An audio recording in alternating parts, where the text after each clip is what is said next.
स्त्री को तो व्यास पीठाधिकार ही नहीं है।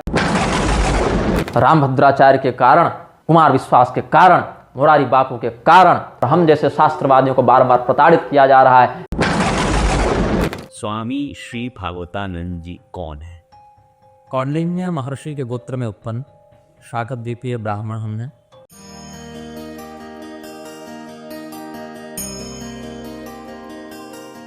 क्यों हर बात का खंडन करते हैं? मैंने किसी संप्रदाय का खंडन नहीं किया है। हर कोई इतनी साधना कर नहीं सकता, इतना पढ़ नहीं सकता, ज्ञान नहीं पा सकता। हाँ, हिंदू तो ये स्थिति में है, उसको ये होश नहीं कि हमको दाएं हाथ से पानी पीना है कि बाएं हाथ से पानी पीना है। जिसका ज्ञान ना हो वहाँ चुप रहे। ये मार्ग कैसी तलाशा जाए? अब बताइए, ब्राह्मणों का ये हाल है कि 40 बरस में जनेऊ नहीं हो रहा, और उनको क्या हम शांति बताएं, क्या उपासना बताएं, क्या आराधना बताएं? तो क्या हिंदू आलसी है? आलसी है, बहुत बड़ा आलसी है। उसको बस चाहिए कि हम एक बार अगर राम करें तो राम की धनुष बाण लेकर खड़ा रहे मेरे सामने, यहाँ वो क्या सेवा करें तुम्हारी।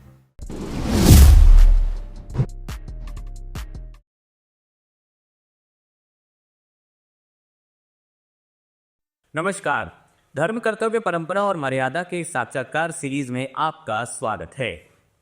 हिंदू धर्म में शास्त्र की बहुत महिमा रही है। हिंदू धर्म में शास्त्र को स्थापित करने के लिए समय समय पर बहुत ही अल्पायु या कम उम्र में ऐसे संत हुए जिन्होंने इसे दशा और दिशा दी है। अष्टावक्र से लेकर सुखदेव महाराज जी तक ने हिंदू धर्म के लिए बहुत कार्य किया है। आज हम एक ऐसे संत के पास पहुंचे हैं जिन्होंने बहुत कम उम्र में हिंदू धर्म को दशा दिशा देने का जैसे बीड़ा उठा लिया है। 6 वर्ष की आयु में उन्होंने भागवत गीता को कंठस्थ कर लिया और उसके बाद शास्त्रों का अध्ययन शुरू किया। आज वे बहुत सारे मत, संप्रदाय, गुरुओं, उनकी बातों का खंडन करते हैं और शायद इसी वजह से लोग उन्हें जानते भी हैं। लेकिन इसके पीछे का मर्म यह है कि हर धर्म में एक पुनरावृत्ति और एक पुनर्जागरण का काल आता है। हमारे हिंदू धर्म में पिछले 5000 सालों में जितना अभिलेख हमारे पास मौजूद है, उसमें बहुत ऐसा समय आया जब बहुत सारे ऐसे संत आए जिन्होंने इस तरह के पुनर्जागरण के लिए कार्य किया है। आज वृंदावन में हम निग्रहाचार्य स्वामी भागवतानंद जी महाराज जी के पास आए हैं और उनसे जानने की कोशिश करेंगे कि उनकी प्रेरणा क्या है, उनकी यात्रा क्या है, वो क्यों हर बात का खंडन करते हैं, क्योंकि ये ऐसी उनकी राय बन गई है। हम ऐसा उनके बारे में नहीं मानते हैं, क्योंकि हमारा ये मानना है कि हिंदू धर्म इतना उदात्त है। आज कम से कम 125 से ज़्यादा संप्रदाय हिंदू धर्म में कार्य कर रहे हैं और तकरीबन सभी की प्रेरणा वेद, पुराण, शास्त्र, उपनिषद ही रखते हैं। लेकिन हाँ, कलयुग की अपनी दिक्कतें हैं, जिसके कारण बहुत सारे गुरुओं को बहुत सारा व्यवहार करना पड़ रहा है जो कृत्रिम लगता है। तो हम उनसे इस संवाद को शुरू करते हैं। ये संवाद है, गंभीरता से कह रहा हूँ, इसे ध्यान से सुनिएगा। कोशिश करेंगे जानने की कि अगर एक युवा संत इस तरह का व्यवहार करता है जो सबको ही कहीं ना कहीं थोड़ा चुभता है, तो वो क्यों है। महाराज जी, आपका बहुत बहुत स्वागत। नारायण धर्मस्तु। उसी वास्तव ये आपने जो भूमिका उपस्थापित की है, इसमें 2 विषयों पर हम शोधन लिप्त करेंगे। जैसा कि आपने प्रारंभ में परिचय ही दिया कि सबका खंडन करता है, तो आज सामने आप उपस्थित हैं तो पहले आपसे प्रारंभ करेंगे। मैंने किसी संप्रदाय का खंडन नहीं किया है। जैसे आपने कहा मत संप्रदाय गुरुओं का खंडन करते हैं, तो हमने संप्रदाय का खंडन नहीं किया है। सम्यक प्रकारेण गुरुणा शिष्याय पदीयते इति संप्रदाय हो। विशुद्ध शास्त्रीय परंपरा का अनुसरण करते हुए आचार्यों के द्वारा अपने शिष्य के प्रति जिस ज्ञान का उपदेश किया जाता है, वही क्रम, वही परंपरा संप्रदाय कहलाती। तो जितने ही वैदिक, स्मार्त, तांत्रिक, पौराणिक संप्रदाय हैं, मैंने उनका खंडन नहीं किया। उन संप्रदायों के नाम पर मठ, प्रसिद्धि इत्यादि से युक्त जनों ने अगर कुछ संप्रदाय विरुद्ध बात की हो, तब हमने उनका खंडन किया।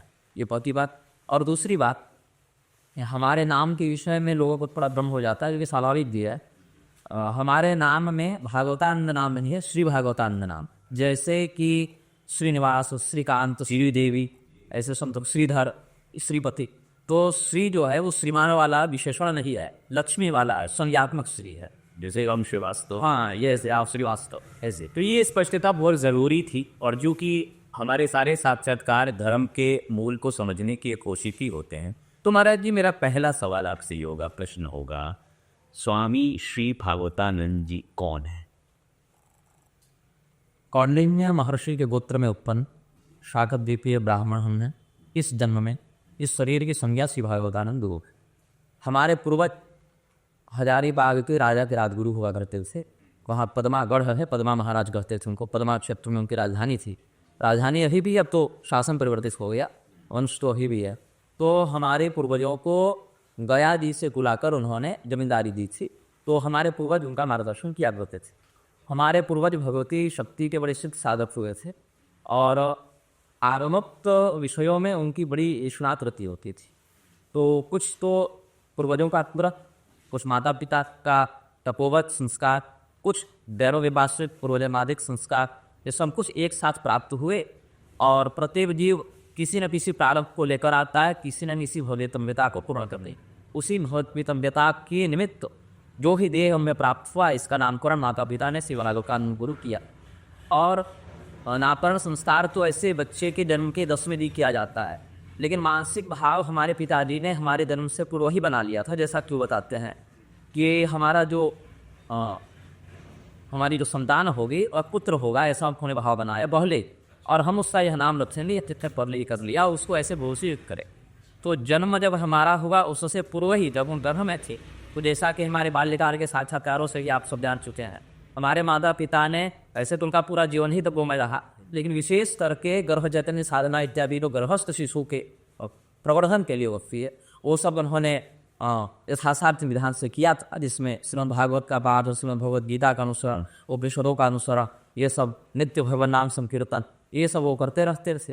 तो उनका वह जो संकल्प है वह हमारे शरीर में संस्कार के माध्यम से जागृत हुआ, और जितना सामर्थ्य ईश्वर देते हैं हम उनके उस परिश्रम को सार्थक करने का प्रयास करते हैं। तो अब इस विषय पर तो हम आएंगे, क्योंकि हिंदू धर्म के जो संस्कार हैं उन पर भी आजकल बहुत चर्चा और रुचि दोनों है। मैं ये कहूँगा हिंदू धर्म की जागृति का काल है ये, एक अलग तरीके से, लेकिन इसमें बहुत सारी विकृतियाँ भी आ रही हैं। तो वो ये है कि जो आप कहते हैं संन्यास लिया, तो क्या आपके जीवन में भी ऐसा संन्यास, दीक्षा, इस तरह के क्रम हुए? अब संन्यास शब्द की जो व्याप्ति हमारे जीवन में है उस पर चिंतन करते हैं। जैसा ये आपने कहा कि आपके जीवन में संन्यास, दीक्षा इत्यादि कुछ हुई कि नहीं। ब्राह्मण की, क्षत्रिय की और वैश्य की पहली दीक्षा है सावित्री दीक्षा, जिसको यज्ञोपवीत भी कहते हैं। तो यज्ञोपवीत की दीक्षा जो है ब्राह्मण के लिए अधिकतम 16 वर्ष, क्षत्रिय के लिए 22 वर्ष और वैश्य वर्ण के लिए 24 वर्ष की स्थिति तक हो जाना चाहिए अपने गोत्र पे शाखा सूत्रानुसार। यदि ऐसा नहीं होता है तो उसको दोष लगता है, जिसको व्रत या पतित सावित्री दोष कहते हैं, जिसके लिए प्राजपत्य व्रत, व्रात्य स्तूम, ये सब करना चाहिए। उसके बाद प्रायश्चित पूर्वक उसका उपनयन होता है। तो पहली दीक्षा होती है यज्ञोपवीत गायत्री की दीक्षा। गायत्री तो छंद हो गया, मंत्र है सावित्री, दोनों का प्रयास समान ही चलता है। उसके बाद मेरे पिताजी ने हमें भगवती सरस्वती का मंत्र दिया था जब मेरी अवस्था लगभग 7 वर्ष की थी। ऐसे तो आत्मोक्त मंत्र था, इसीलिए उसके लिए यज्ञोपवीत की अर्हता नहीं चाहिए थी, तो वे पहले मिल गया था। और भगवती सरस्वती की लगभग 8 वर्षों तक हमने प्रत्येक दिन रात्रि को, मतलब प्रत्येक दिन रात्रि को सोने से ठीक पहले हम उनकी आराधना करते थे। और इसके बाद अन्यान्य परंपराओं में बहुत से मंत्र हमने साधकों से प्राप्त किए, जिनमें महाविद्याओं के मंत्र थे। अभिषेक परंपरा से नहीं, बस स्तोत्रात्मक या प्रयोगात्मक ऐसे मंत्र प्राप्त किए, और समयानुसार उन मंत्रों के माध्यम से उन देवताओं की कृपा का भी बिल्कुल प्रत्यक्ष अनुभव किया। वैसे कार्य हमारे जीवन में घटित हुए जिनसे स्पष्ट ज्ञात होता है कि इन देव शक्तियों का क्या अस्तित्व है, क्या प्रभाव है, क्या मर्यादा है, ये सब अनुभव किया हमने। और फिर हम हिमालय की ओर बढ़े, कामाक्षा की ओर बढ़े, विंध्याचल की ओर बढ़े, अन्य तीर्थों में जहाँ जहाँ साधकों का पारंपरिक स्थान प्राप्त हो सकता था वहां बढ़ते गए। शास्त्र का अध्ययन तो चलता ही रहा। मेरी जो आधुनिक शिक्षा दीक्षा है वो तो अंग्रेजी माध्यम से ही हुई है। हम किसी गुरुकुल में नहीं गए, क्योंकि पिताजी ने कहा कि अब गुरुकुल में वो माहौल नहीं है। अब गुरुकुल में केवल राष्ट्राध्याय पढ़ा देंगे, कुछ व्याकरण पढ़ा देंगे, कुछ ज्योतिष पढ़ा देंगे और कर्मकांड की ओर लगा देंगे, और फिर उसी भेड़ चाल में तुम चल जाओगे। तो जो भी तुमको शास्त्रीय विषय चाहिए वो घर में उपलब्ध है। तो हम घर पर ही गुरुकुल बना लेते हैं, तो इसीलिए हमको बाहर नहीं जाना पड़ा, घर में ही सब विषय उपलब्ध हो गया। तो यहाँ एक चीज मैं पहले जानना चाहूंगा, आपके पिताजी आचार्य शंकर दास जी, ठीक है, वो क्या स्वयं क्या थे? संत? वो साहित्याचार्य हैं।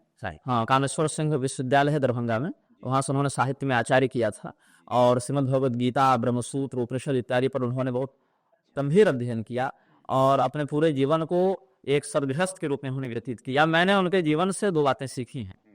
एक अपरिग्रह, धन के प्रति अनासक्त का भाव, और दूसरा निर्भयता।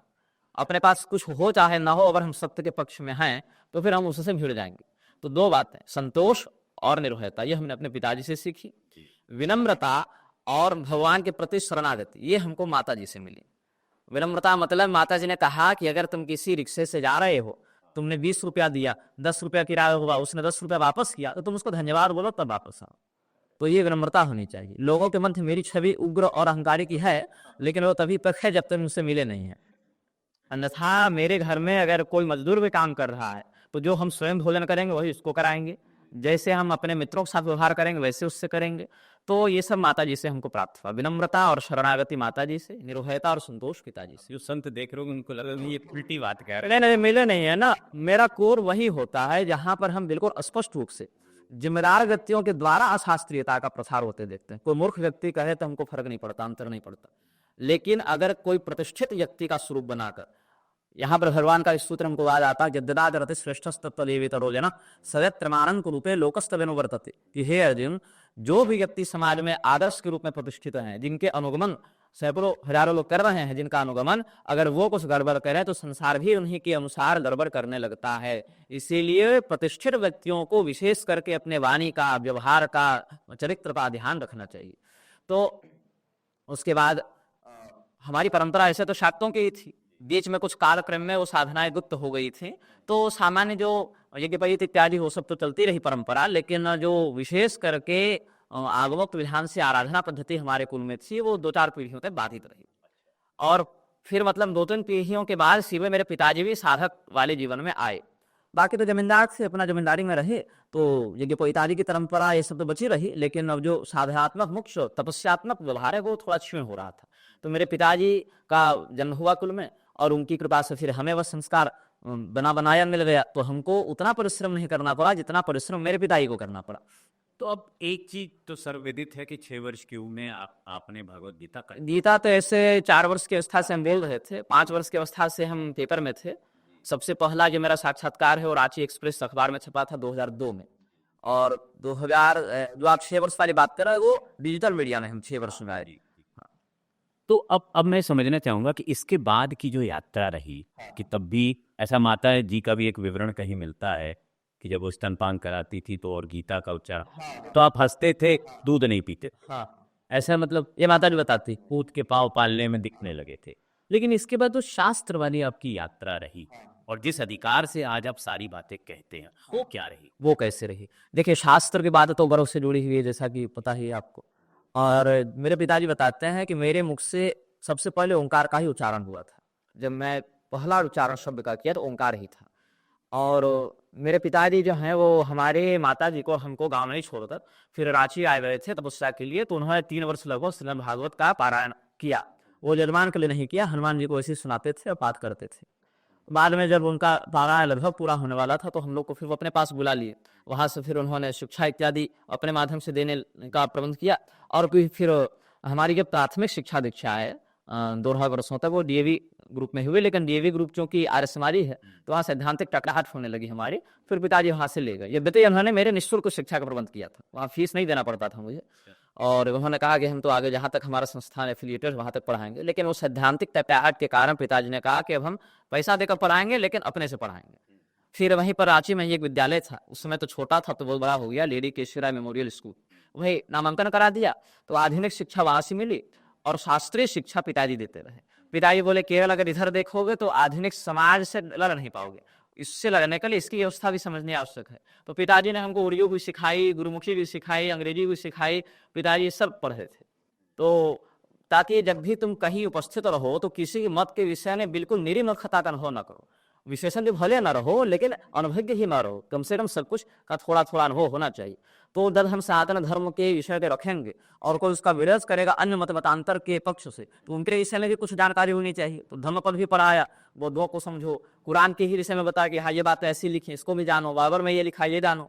और फिर इसमें यह दोष इस मत में है और हमारे सनातन धर्म में इलेल ग्रंथों में ये बातें ऐसी प्रतिपादित की गई। तो विमर्श की शैली हमारे घर में प्रारंभ से रही। और हमारी माताजी, हमारे पिताजी और हम, मुझे याद आता तीनों बैठते थे। उस समय तो मेरे बाकी भाई लोगों का जन्म नहीं हुआ था, लेकिन हम लोग तीनों बैठते थे और यही सब पर चर्चा करते थे, विमर्श करते थे। तो माता पिता दोनों संस्कृत में वार्तालाप करते, मैं सुनता, मैं भी बोलने का प्रयास करता। तो बहुत अच्छा समृद्ध परिवेश हमको मिला।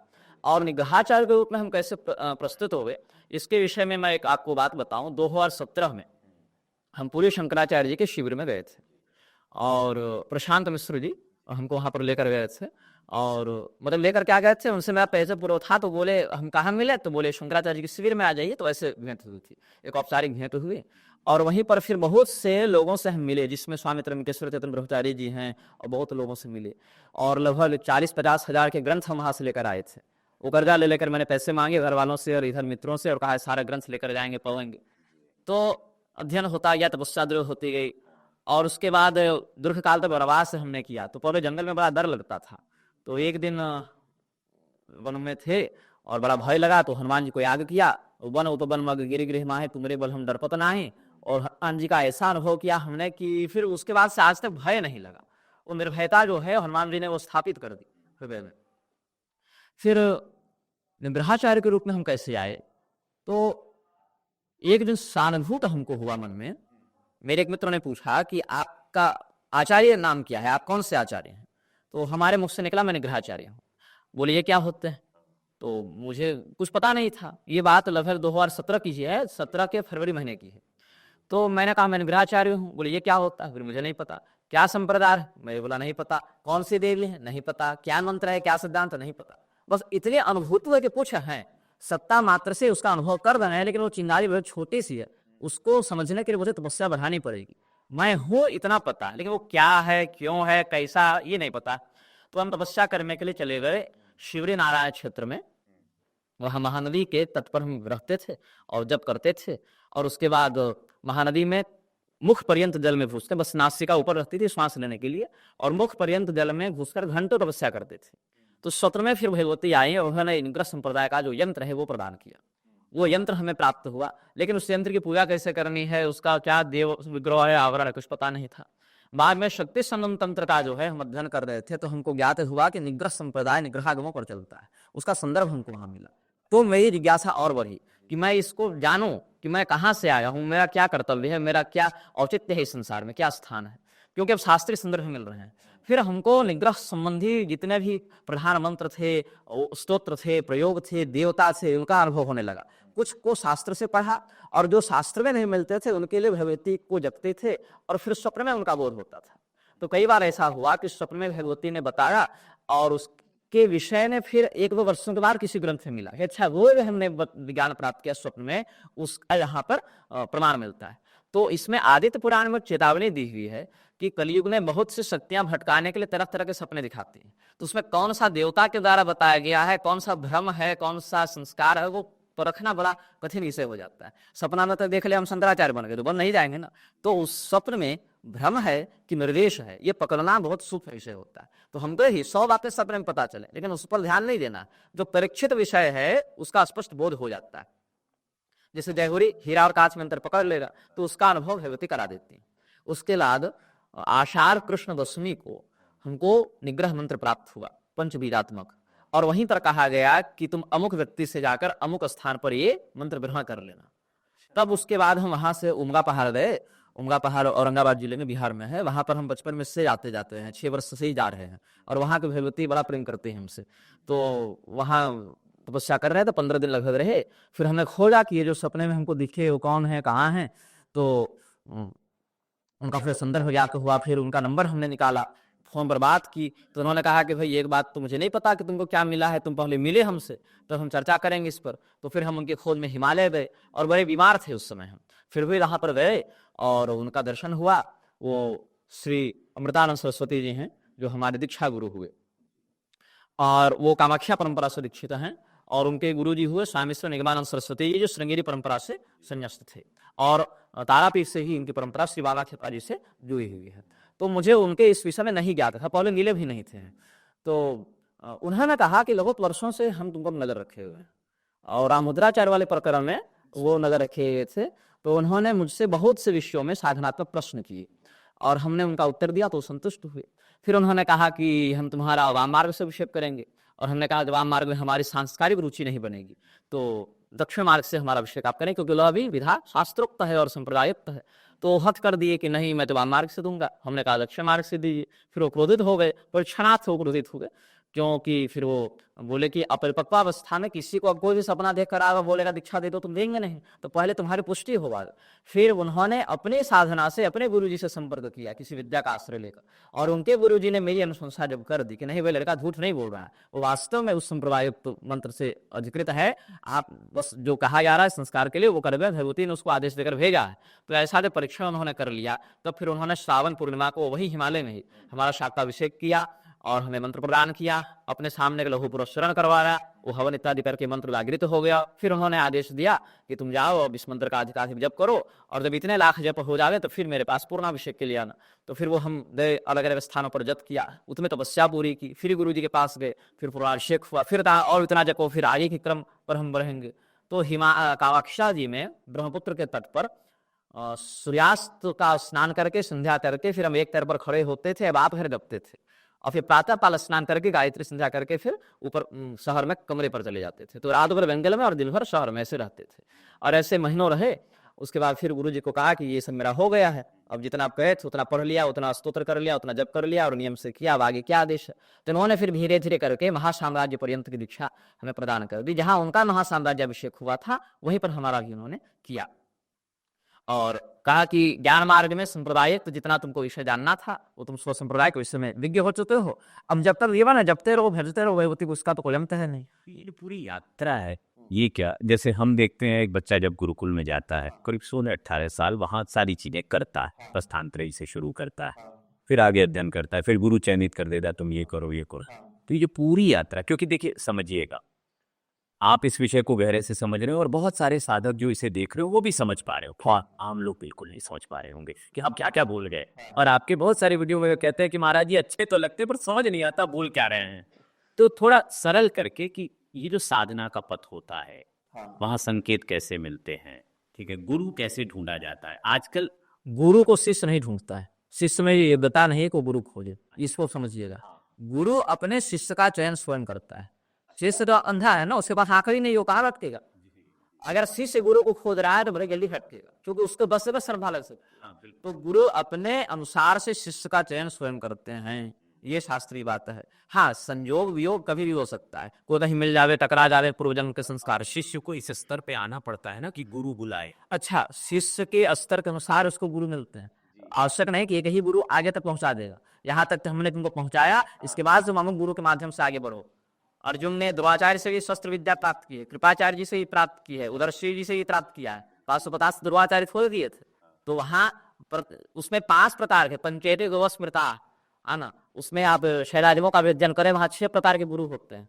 तो ये जो हजारों लाखों साधक मान लीजिए आपको सुनेंगे, तो उनको थोड़ा सरल भाषा में बताइए। मैं ये चाहूंगा इसी को कि भाई वो समझ पाए कि ये मार्ग कैसे तलाशा जाता है। आप स्वयं को जितना अधिक मूर्ख और असहाय समझेंगे उतनी शीघ्रता से आप में ज्ञान स्थापित होगा और देवता की कृपा होगी, पहली बात। और इष्ट और गुरु अपने आराधक का चयन स्वयं करते हैं। विभीषण जी ने राम जी को नहीं चुना, राम जी ने विभीषण जी को चुना, राम जी ने हनुमान जी को चुना, क्योंकि साधक जो है वो निम्न स्तर पर है, साध्य ऊपर स्तर पर है, और साध्य जो है, देवता जो है, वह साधक को खींचकर अपने पास मिलाता है। और ये प्रक्रिया ऐसा लगता है हम तपस्या कर रहे हैं, नहीं, आपको हम 10 मंत्र दे दें, ऐसे ऐसे वीर 9 आप जग नहीं पाएंगे, अब जो है उसमें सफल नहीं हो पाएंगे। जिस मंत्र ने स्वयं उसको चुना है, जिस देवता ने स्वयं उसको चुना है, जिस गुरु ने स्वयं उसको चुना है, वही शिष्य उन्नति को प्राप्त करता है। नहीं तो द्रोणाचार्य जी के तो 100 कौरव ही शिष्य थे, उनका जीवन क्या सार्थक हुआ। उनके स्वयं के पुत्र अश्वत्थामा में क्या अर्जुन के समान ये बेटा आ गई? नहीं, अर्जुन में वह गुण था, द्रोणाचार्य ने पहचाना और विद्या दी, जबकि वो विद्या अन्य दे सकते थे लेकिन नहीं दिया। अर्जुन ने मांगा तो नहीं ना कि हमको दीजिए बाकी को मत दीजिए, गुरु ने स्वयं परख लिया कि किसमें कितना है और किसको कितना देना है। तो हम अपने से नहीं कर सकते। हमने कल ही प्रवचन में कहा था, प्रकृति हमसे जितना नाच नचाएगी हम उतने नाचेंगे, ना एक ताल कम नाचेंगे ना एक ताल अधिक नाचेंगे। तो इसीलिए भगवान क्या कहते हैं, तत्कुरुष्व मदर्पणम, मेरे लिए सब कुछ करो। अपने लिए करोगे तो फंसोगे, मेरे लिए करो तो हम उसको अपने नियंत्रण में रखकर वहां से निकाल कर ले जाएंगे। तो निम्बरस संप्रदाय में जैसे कि इससे मैं बताऊं आपको, जैसे जैसे वो मंत्र में बढ़ते जाते थे जब संख्या में, 1 लाख जपा आपको कुछ अनुभव हुआ, फिर 2 लाख जपा, फिर 3 लाख जपा, 20 लाख जपा, 30 लाख जपा, 36 लाख जपा, जितना वो क्रम बढ़ता गया मेरे जप का, जितना पुरस्चरण बढ़ता गया, फिर वो सब कुछ सामने आता गया। वो जो यंत्र है उसमें कौन से देवता हैं, किस बिंदु पर किस देवता का क्या ध्यान है, क्या रूप है, क्या मंत्र, सब सहले और अनुभूत होता गया। और अनुभव होने के बाद फिर उन ग्रंथों में गणिता भी हो गया। अच्छा, जो हमने यहाँ देखा, जो हमको यहाँ अनुभव हुआ, उसका प्रमाण अनुशास्त्र से प्राप्त होता है। तो ये जो अनुभव है, जैसे हम ब्रज क्षेत्र में बैठे हुए और यहाँ भी नाम जप की बड़ी परंपरा, जरा कोई राधा का नाम जप रहा है, कोई कृष्ण का नाम जप रहा है, हाँ, तो ये सेम अनुभव होते हैं। देखिए अनुभव जो है पूर्वकृत साधना के संस्कार से होते हैं। भस्मासुर भी तपस्या किया है, भगवान महादेव ने, दधीची भी तपस्या किए हैं, लेकिन दोनों का अनुभव में भेद है, क्योंकि अनुभव वैसे ही होते, इसमें तत्क्रतु न्याय है। ये तत्क्रतु न्याय क्या होता है? ये यथानाम प्रपद्यन्ते तास्तथैव भजाम्यहम्। भगवान की आराधना अब जिस भाव से करेंगे उसी भाव का प्रवर्तन यहाँ हो जाएगा। अगर भगवान को आपने पुत्र के लिए चुना है तो भगवान आपको अन्य अनुभव नहीं देंगे। अगर पति के लिए चुना, अन्य अनुभव नहीं देंगे। मोक्ष के लिए चुना, अन्य अनुभव नहीं देंगे। सुदामा जी के साथ भगवान कृष्ण का जो संबंध था, वही संबंध द्रौपदी जी के साथ नहीं था, वही संबंध अक्रूर जी के साथ नहीं था। लेकिन भक्त तो सभी है, अनुभव तो सबको अपना अपना हो रहा है। ये अनुभव सुदामा जी के लिए है, वह अनुभव अक्रूर जी को नहीं होगा। जो अक्रूर जी के लिए वो द्रौपदी जी को नहीं होगा, जो द्रौपदी जी के लिए वो अर्जुन को नहीं होगा। लेकिन भगवान तो सबके लिए हैं। तो ये यथामान प्रबद्धन्ते तांस तथैव भजाम्यहम्। भगवान के हम सब आराधक हैं, लेकिन अनुभव सबका एक समान नहीं होता। अनुभव की साम्यता केवल वही है जहाँ पूर्ण ब्रह्म ज्ञान हो जाए, वही जाकर वो अनुभव समान होता है। मार्ग है, जैसे मैं बताऊं आपको, दिल्ली जितने लोग अलग अलग स्थानों पर हैं, सबका लक्ष्य दिल्ली भले हो, लेकिन मार्ग में जब अंतर होता है तो मार्ग के परिवेश परिदृश्य भी बदलते जाते हैं। जब वो दिल्ली पहुंच जाएंगे तब भले अनुभव समान होगा, लेकिन जब तक वो एक जगह नहीं पहुंचे हैं तो अलग अलग मार्ग से चलते हुए उनका अलग अलग अनुभव होगा। अच्छा, मार्ग में भी कोई साइकिल से जा रहा है, कोई कार से जा रहा है, दोनों को अलग गति का अनुभव होगा। और ऐसे साधक, हाँ, क्योंकि अब बहुत सारे प्रश्न हैं, बहुत सारे लोग विरक्ति के मार्ग पर इस वजह से आ जा रहे हैं क्योंकि वो अपने परिवार में रिश्ते नहीं निभा पा रहे हैं, नौकरी में बोर हो चुके हैं, पैसा कमा के समझ नहीं आ रहा क्या करना, तो वो आध्यात्मिक संगठनों से जुड़ रहे हैं।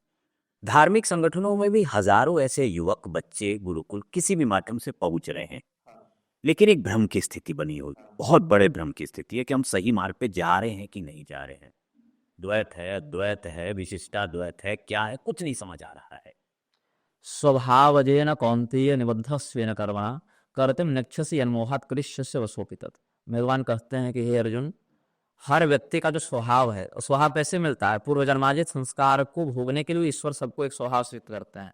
वो स्वभाव ही व्यक्ति को कर्म के प्रति प्रेरित करता है। कर्तुम नक्षसि यन्मोहात् कृष्यस्य वशोपितत्। नहीं अगर आप करना चाहेंगे तो ईश्वर करवा देंगे, वो प्रारब्ध भोग वहां पर आपको घटना में जोड़ देगा। आलस्य को वैराग्य नहीं कहते हैं कि हमसे निभ नहीं रहा तो चलो बाबा जी बन जावे, ये नहीं।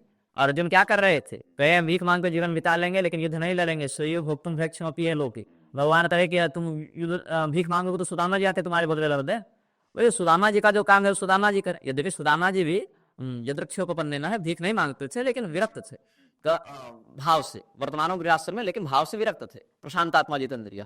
तो हे अर्जुन, तुम्हारा कर्तव्य यहाँ पर क्षत्रियोचित कर्म को करना है, धर्मनिरत करना है। तो भगवान ने अर्जुन को उनके कर्तव्य में लगाया। अब लोग क्या करते हैं अपने जीवन में? कारण से पहले 5 साल तो उनको कुछ पता नहीं, उनको तो अपने शरीर को समझने में, रिश्तों को समझने में 5 साल बीत गए।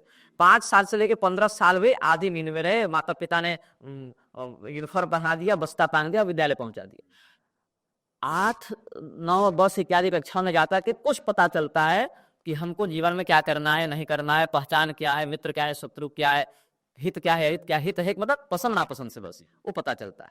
फिर वो करियर चुनते हैं और वहां पर करते हैं। लेकिन यहाँ पर अभी तक धर्म या अध्यात्म का कोई संस्कार घुसा नहीं और इनका घड़ा पक चुका। अब इसमें नई आकृति नहीं करी जा सकती, तो वो प्रयास करते हैं आज हम उसको परिवर्तित करें। फिर हथौड़ी मारे में तो घड़ा फूटेगा, उद्वेग होगा, बेचैनी होगी। और हमारे यहाँ तो गर्भाधान संस्कार से लेके और गुरुकुल प्रवेश जो उपनयन तिलाद होता है, वेलारंभ होता है, उससे पहले ही 10 संस्कार हो जा रहे हैं उसके। वो सब होना नहीं है। तो जब तक वो प्रक्रिया पूरी नहीं होगी तो अनुकूल परिणाम कहाँ प्राप्त होगा? यहीं पर आते हैं एनजीओ कि आओ हम तुमको बताएंगे मेडिटेशन कैसे करना है, हम तुमको बताएंगे शांति कैसे मिलेगी। तो 10 तरीके के विचार आए, 10 तरीके के प्रस्ताव हैं, स्कीम है, पॉलिसी है, क्या हमारे पास, हम बताएंगे, हम बताएंगे, हम बताएंगे। और ये सारे के सारे सांगठनिक जो सत्ताएं हैं वो बहुत व्यवस्थित और सूक्ष्म बिजनेस मॉडल पर चल रही। नेटवर्क मार्केटिंग है, नाम है धर्म का, कि हम तुमको दे रहे हैं, तुम किसी और को जोड़ो, तुम्हारे सत्संग आओ, हमसे ये सीखो वो सीखो। ऐसा नहीं चलता है। ये जीवन जो है 50 60 70 साल 20 साल जो भी प्रारब्धवशात प्राप्त हुआ है, इतने में पूर्वकृत कर्म को भोगना भी है, नए कर्म से भविष्य बनाना भी है। जो सेल्फ रियलाइजेशन नाम का एक वर्ड है, जो कि अब पूरी दुनिया में मेडिटेशन तो हो ही गया, और आज हम 20 तारीख को बैठे हैं, कल विश्व आध्यात्म दिवस है और यूएन ने कल वर्ल्ड मेडिटेशन डे घोषित किया है 21 तारीख को। मैं आपको कह रहा हूँ, अब दुनिया भर में करोड़ों लोग ध्यान करें, यूएन से बड़ा स्कोर तो हम किसी को नहीं समझता। खैर, तो मूल ये है कि जो सेल्फ रियलाइजेशन वाली चीज है, आत्मा परमात्मा का अंश, आत्मा का परमात्मा जाना, अगर हम आदि शंकराचार्य के हिसाब से चलें, दूसरे भी मत हैं तब हो रहे हैं, तो क्या ऐसी कोई अवस्था होती है कि जहां हम सेल्फ रियलाइज्ड हो जाते हैं, परमानंद या इस तरह की? सेल्फ पर पहले चिंतन होगा तब तो उसको रियलाइज करेंगे। जब सेल्फ ही नहीं पता है, रियलाइज किसको करेंगे? तो देहात्मवाद और ब्रह्मात्मवाद दो वाद है। देहात्मवाद में यह मानते हैं यह शरीर ही आत्मा है, दोनों में भेद नहीं है। और ब्रह्मात्मवाद में परमात्मा और आत्मा में भिन्न मानते हैं और देह आत्मा नहीं है, ये मानते हैं। तो देहात्मवादियों को अपुष्ट कहा गया, मतलब उनमें वह समझ नहीं है कि उसको पकड़ सके। जैसे कहीं आग नहीं भी लगी हो और वहां पर धुआं उठता कोई देखे तो दो अनुभव होता है। मतलब बिना आग के धुआं उठा, मतलब धुआं नहीं, कुहासा है, धुआं जैसा दिख रहा है लेकिन वहां अग्नि नहीं, वहां वाष्प जो जल है, वो जल है, जल के कारण वो धुआं लग रहा है, लेकिन धुआं नहीं, कुहासा है। तो इसको वही कहने का अग्नि और जल दोनों के सभी प्रणालियों को समझ रहा है। लेकिन जिसने कभी कुहासा नहीं देखा वो सोचेगा कि यहाँ धुआं तो है लेकिन अग्नि नहीं है, तो अपुष्ट ज्ञान उसका हुआ। इसको मिथ्या ज्ञान भी कहते हैं। पंचपादिका में मिथ्या ज्ञान की चर्चा जो की है आचार्यों ने, तो वहां पर मिथ्या अज्ञान, इसको जोड़कर मिथ्या ज्ञान दीर्घ संधि से बनाया है। तो सबसे पहले जैसे यूएन का आपने नाम लिया या और भी कोई संस्था अगर घोषित कर दे ऐसे ही, क्या वो सेल्फ को समझ रहे हैं? उस सेल्फ को समझ रहे हैं तो किस दृष्टिकोण से समझ रहे हैं? क्योंकि यूएन तो कोई आध्यात्मिक संस्था है नहीं, वो एक पॉलिटिकल संस्था है। और वहां पर जो है हिंदी भी जा रहा है, मुसलमान भी जा रहा है, ईसाई भी जा रहा है, बौद्ध भी जा रहा है, सिख भी जा रहा है, नास्तिक भी जा रहा है, वामपंथी भी जा रहा है। उन सबों की दृष्टि में सेल्फ शब्द की अलग अलग परिभाषा होगी। अब जैन ही कहेंगे, वो कहेंगे कि जो आत्मा है वो जो है जिसका जितना बड़ा शरीर उतनी बड़ी आत्मा। सनातनी कहेंगे, वो कहेंगे तिले से होता है लवत, कि नहीं नहीं, जैसे तिल में तेल की आती है उसको एक देशी नहीं कहा जा सकता, वैसे आत्मा। तो सेल्फ ही जब नहीं पता तो रियलाइज क्या करेंगे? दूसरी बात यह समस्या का विषय है कि अध्यात्म क्या है। इस पर बहुत 8वें अक्षर में भगवान ने कह दिया स्वभावोध्यात्म उच्यते। अध्यात्म क्या है? किम तद ब्रह्म किम अध्यात्मम। जब अर्जुन ने प्रश्न किया अध्यात्म क्या है और ब्रह्म क्या है, तो मतलब 2-4 अक्षरों का प्रश्न उत्तर है, उसी में सब छिपा है। किम तद ब्रह्म किम अध्यात्मम, परमात्मा क्या है, अध्यात्म क्या है। भगवान ने कहा अक्षरम ब्रह्म परमम स्वभावोध्यात्म उच्यते। जो अविनाशी है, जिसका कभी विनाश नहीं हो सकता, जिसका जन्म और मरण निश्चित नहीं है, वह जो है परमात्मा, और उसी का स्वभाव अध्यात्म है। तो परमात्मा का स्वभाव क्या है? कूटस्थम अचलम ध्रुवम, अविनाशी है, सर्वव्यापी है, निर्विकार है, वहां तक किसी की गति नहीं है। इसी स्वभाव को अगर आत्मा समझता है तब उसको अध्यात्म से युक्त समझा जाना चाहिए, और उसी को सर्व विद्या विशारद माना जाता है। तो अध्यात्म विद्या विद्यानाम, भगवान कहते हैं समस्त विद्याओं में मैं अध्यात्म विद्या हूं। यहाँ हाल ये है, हम अपने शरीर को ठीक से नहीं जान रहे, जो एक जड़ विकार है उसको ठीक से नहीं जान रहे। अभी हमको पेट दर्द दे रहा है तो ये नहीं पता कर सकते कि गैस से पेट दर्द दे रहा है, कि अल्सर से दे रहा है, कि ट्यूमर से दे रहा है, कि पथरी से दे रहा है। उस पर भी आधुनिक विज्ञान का आश्रय लेकर अगर मशीनी जांच कराए तो भी हो सकता है 4 डॉक्टर 4 रिपोर्ट लेकर आ जाए, सेकेंड ओपिनियन लेना पड़ता है लोगों को। तो शरीर की एक इंद्रिय पर हमारा जो अनुभव है बड़ा नगण्य है, और हम 1 वर्ष में 1 दिन निकाल रहे हैं और कहते हैं हम अध्यात्म बना लिए। तो ये अध्यात्म नहीं, ये छलावा है। छलावा कैसा? जैसे कहीं सूर्य का ताप पृथ्वी पर पड़े तो वहां पर ताप के कारण जो तरंगे उठती हैं वो दूर से जल का आभास कराती हैं, जिसको मृग तृष्णा कहते हैं। तो वहां पर पशु पक्षी दौड़ कर जाते हैं, हम वहां पर जल का आस्वादन करें, लेकिन वहां जल प्राप्त नहीं होता, फिर वो मृग तृष्णा कहीं और आगे दिखती। वही इनका अध्यात्म मृग तृष्णा वाला है। तो अब काउंटर ये है कि भाई किसी को अगर हम थोड़ी देर उसके साथ बैठा दे रहे हैं किसी भी अवस्था में, और उसको अच्छा महसूस, तो उसमें बुराई क्या है? कुछ साधु तो बनेगा नहीं। हाँ, तो उसको फिर उस विषय में निष्णात ही तो नहीं कहा जा सकता ना। बिल्कुल। आपको मन में शांति प्राप्त हो रही है, कोई बात नहीं। सुनिए, अगर किसी श्वान का उदाहरण हम लेते हैं, मेरे शब्द थोड़े कड़े होते हैं लेकिन समझाने के लिए आवश्यक होता है। कोई कुत्ता है, शरीर में घाव हो गया, दर्द हो रहा है, तो कुत्ता उस घाव को चाटता है और उसके लार में ही वो होता है कि घाव ठीक हो जाता है। ये भी एक उदाहरण है।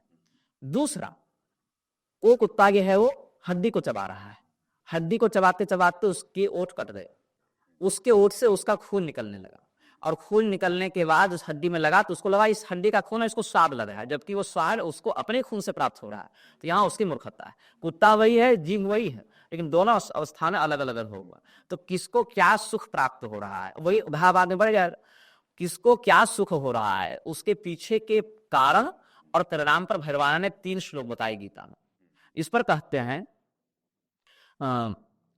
ऐसा सुख, ऐसा परिणाम जो पहले दुख का, यब तब अग्रे विषमेव परिणाम मृतोपमम तत्सुखं सात्विकं प्रोक्तम आत्मबुद्धि प्रसादजम। ऐसा परिणाम पहले तो लगे कि जहर के समान है, और बाद में जब उस संघर्ष से आप बढ़े, तपस्या से आगे बढ़े, संयम से आगे बढ़े, तो भविष्य में हमको सुख होगा और आत्मा बुद्धि का हो, तो जाकर वो सुख सात्विक है। और विषयेंद्रिय संयोगादित्य दग्रीवृतोपम परिणामे विषमेव तत्सुखम राजसं स्मृता। अलग अलग इंद्रियों का जो अलग अलग विषय है, जैसे नेत्रों का विषय है दृश्य, कान का विषय है ध्वनि शब्द, जिह्वा का विषय है रस, इस प्रकार से नासिका गगन, अलग अलग विषयों से अलग अलग इंद्रियां मिलेंगी। तो विषय और इंद्रिय जब साथ में जुड़ते हैं तो सुख होता है, दूर होते हैं तो दुख होता है। सुखानुशयिरार दुखांशी वेशा, यहाँ सुख हो वहाँ रार, जहाँ दुख हो वहाँ पेश। तो विषय और इंद्रिय जब साथ में होते हैं तो वहां पर तात्कालिक सुख तो प्राप्त होता है, लेकिन वहां नए कर्म के माध्यम से जब प्रारंभ बनता है, फिर उसके लिए फिर उसको शरीर धारण करता है, फिर माता के गर्भ में जाता है, फिर मरता है, फिर अनुभव करता है अलग अलग विषयों का, तो वह राजसी सुख कहलाता है। तामसी सुख क्या है, यहाँ भी नहीं, पहले भी नहीं, बाद में भी नहीं, उसको भ्रम केवल हुआ। जैसे सपने में लॉटरी लगी, आपको बहुत खुश हुए, लेकिन उसमें कोई तात्विक आनंद नहीं। तो कैसा सुख उसको मिल रहा है, उसके पीछे कारण अच्छा बताइए हमको। रावण की लंका में जो भैंसा और मनुष्य खा रहे थे, राक्षस दुखी थे कि सुखी थे? कभी मनुष्य मानुष वेणुखर अजखर निशाचर भक्षण, तो उनको सुख था कि दुख था? सुखी थे सब, उनकी दृष्टि में तो वो सुखी हैं। जरासंध के राज्य में माधवी प्रजा जो है उसको सुखी कहें दुखी कहें? तो प्रजा तो तात्कालिक सुख या दुख जो प्राप्त हो रहा है, वो व्यक्ति बहुत कामातुर होकर वेश्यालय जाकर विचार करे तो उसको भी अति सुख की प्राप्ति हो जाती है, किंतु वह सुख पारमार्थिक आध्यात्मिक सुख नहीं माना जा सकता है।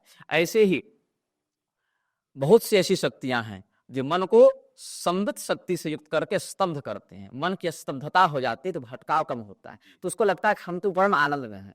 वो एक नशा है। अब वो नशा चाहे राजा से मिले, चाहे भांग खा के मिले, चाहे किसी मंत्र के सम्मोहन से मिले, या कुछ एक माहौल से मिले। कई बार है तो सब एस्थेटिक्स भी काम करते हैं, तो मतलब मॉडर्न आध्यात्मिक नशा है। हाँ, कुछ ना मिले ना, तो आप किसी बढ़िया तानपुरा का संगीत लगाकर किसी झरने किनारे बैठे, वो भी एक प्रकार का शांति का व्यवहार करेगा, लेकिन वो किससे उत्पन्न हो रहा है और उस कारण का परिणाम क्या है, इस पर जब तक हम पर्याप्त चिंतन नहीं करेंगे, हो सकता है विष तत्काल चखने में मीठा लगे, लेकिन जब उसका असर शरीर पर पड़ेगा, गुटखा खा रहा है रजनीगंधा तो उसको सुख नहीं हो रहा है, हो रहा है तभी तो खा रहा है, लेकिन उसका परिणाम क्या है? पर अब जो आज का युवा है ना, उसकी भी दुविधा समझिएगा। और हर कोई इतनी साधना कर नहीं सकता, इतना पढ़ नहीं सकता, ज्ञान नहीं पा सकता, भ्रमित रहता ही है, चूंकि गुरु लोग और तमाम चीजें। तो उसके लिए एक सरल मार्ग क्या है आज के युवा के? सरल मार्ग ये है कि जिसका ज्ञान ना हो वहां चुप रहे, जानने का प्रयास करें, जिज्ञासा को बढ़ाएं, बोले कम और सुने अधिक, प्रारंभ यहाँ से करें। दूसरी बात, पहले अपना परिचय प्राप्त करें। हम सनातन धर्म के परिचय से बात करेंगे, हमको बाकी से क्या मतलब? योनिया तो 83 लाख है, सबका थेरा थोड़े लिए हैं। जहां पर भगवान ने वेदा जिसकी जिम्मेदारी दी है, आचार्य कौन है? जो शास्त्रानुसार सदाचार का पालन करे और शिष्य से करवाए।